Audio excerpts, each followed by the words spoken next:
بسم اللہ الرحمن الرحیم۔ السلام علیکم ورحمۃ اللہ وبرکاتہ۔ آج کی ویڈیو میں ہم دو اہم احادیث کے بارے میں بات کریں گے جو وضو اور نماز کی اہمیت اور ان کے طریقے پر روشنی ڈالتی ہیں۔ یہ احادیث ہمیں نبی کریم صلی اللہ علیہ وآلہ وسلم کی سنتوں کو سمجھنے اور ان پر عمل کرنے کا موقع فراہم کرتی ہیں۔ ان احادیث کو سنتے ہوئے ہم وضو اور نماز کے طریقوں کو بہتر طور پر جان سکتے ہیں۔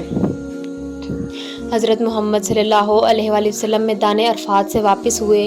جب گھاٹی میں پہنچے تو آپ صلی اللہ علیہ وآلہ وسلم اتر گئے۔ آپ صلی اللہ علیہ وآلہ وسلم نے پہلے پیشاب کیا، پھر وضو کیا اور خوب اچھی طرح نہیں کیا۔ تب میں نے کہا، یا رسول اللہ صلی اللہ علیہ وآلہ وسلم، نماز کا وقت آ گیا۔ آپ صلی اللہ علیہ وآلہ وسلم نے فرمایا، نماز تمہارے آگے ہے، یعنی مزدلفہ چڑھ کر پڑھیں گے۔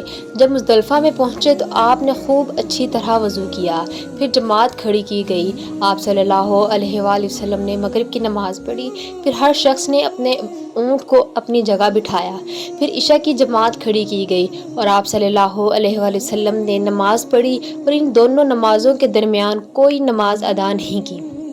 اس حدیث میں نبی کریم صلی اللہ علیہ وآلہ وسلم کے مزدلفہ میں پہنچنے کے بعد کی نماز کی ترتیب کو بیان کیا گیا ہے۔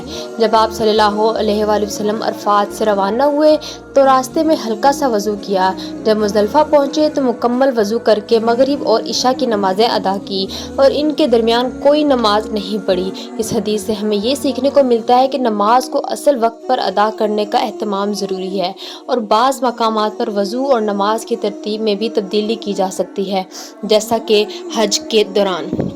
ایک مرتبہ انہوں نے یعنی ابن عباس رضی اللہ عنہ نے وضو کیا تو اپنا چہرہ دھویا، اس طرح کہ پہلے پانی کے ایک چلو سے کلی کی اور ناک میں پانی دیا، پھر پانی کا ایک اور چلو لیا، پھر اس کو اس طرح کیا یعنی دوسرے ہاتھ کو ملایا، پھر اس سے اپنا چہرہ دھویا، پھر پانی کا دوسرا چلو لیا اور اس سے اپنا داہنا ہاتھ دھویا، پھر پانی کا ایک اور چلو لے کر اس سے اپنا بایاں ہاتھ دھویا، اس کے بعد اپنے سر کا مسح کیا، پھر پانی کا چلو لے کر داہنے پاؤں پر ڈالا اور اس سے دھویا، پھر دوسرے چلو سے اپنا پاؤں دھویا یعنی بایاں پاؤں۔ اس کے بعد کہا کہ میں نے رسول اللہ صلی اللہ علیہ وآلہ وسلم کو اسی طرح وضو کرتے ہوئے دیکھا ہے۔ یہ حدیث ہمیں وضو کو صحیح طریقے کے بارے میں سکھاتی ہے۔ حضرت ابن عباس رضی اللہ عنہ نے نبی کریم صلی اللہ علیہ وآلہ وسلم کے وضو کے طریقے کو بیان کرتے ہوئے دکھایا کہ آپ صلی اللہ علیہ وآلہ وسلم نے وضو میں کس ترتیب سے کلی کی، چہرہ دھونا، ناک میں پانی دینا، ہاتھ دھونا، سر کا مسح کرنا اور پاؤں دھونا شامل کیا۔ اس حدیث سے ہمیں وضو کے مکمل طریقہ کار کا علم ہوتا ہے، جس میں وضو کی سنتیں اور اس کا درست طریقہ شامل ہے۔ وضو کے دوران پانی کا درست استعمال اور ترتیب پر عمل کرنا ضروری ہے تاکہ وضو مکمل اور پاکیزہ ہو۔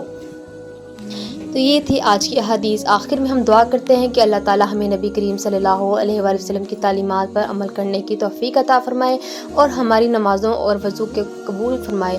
اگر آپ کو ہماری یہ ویڈیو پسند آئی تو ہمارے برائے کرم ہمارے چینل کو سبسکرائب کریں اور مزید اسلامی معلومات کے لیے ہمیں فالو کریں۔ جزاکم اللہ خیرہ۔